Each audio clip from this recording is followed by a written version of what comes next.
Assalamualaikum and hi. I will be continuing for the next part, which is the relation of the disorder with brain and speech function. So in this process of identifying the parts of the brain that are involved in language began in 1861 when Paul Broca, a French neurosurgeon, examined the brain of a recently deceased patient who had an unusual disorder. So though he had been able to understand spoken language and did not have any motor impairments of the mouth or tongue that might have affected his ability to speak, he could neither speak a complete sentence nor express his thoughts in writing.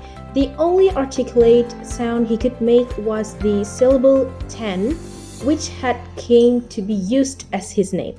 When Broca autopsied Tan's brain, he found a sizable lesion left inferior frontal cortex. So subsequently, Broca studied 8 other patients, and all of whom had similar language deficits along with lesions in their left frontal hemisphere.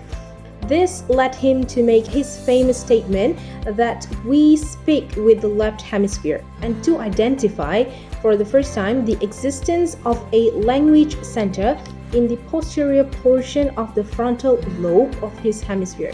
Now known as Broca's area, this was in fact the first area of the brain to be associated with a specific function. In this case, we call that as language. This is called the language loop, and this language loop is found in the left hemisphere in about 90% of right-handed person and 70% of left-handed person.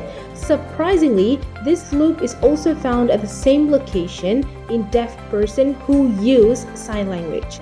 So for this part, we will look through the human language and the brain. Several areas of the brain must function together in order for a person to develop, use, and understand language. Broca's area is primarily responsible for language production, whereby damage to this area results in productive aphasia. Aphasia is the loss of the ability to produce or to understand language.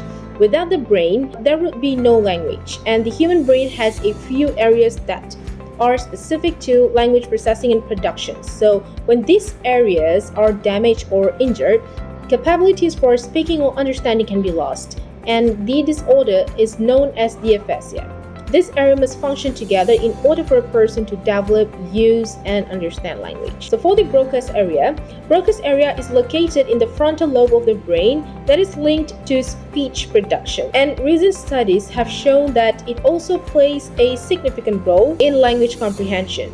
Broca's area works in conjunction with working memory to allow a person to use verbal expression and spoken words. So damage to Broca's area can result in productive aphasia, also known as Broca's aphasia, or inability to speak. Patients with Broca's can often still understand language, but they cannot speak fluently.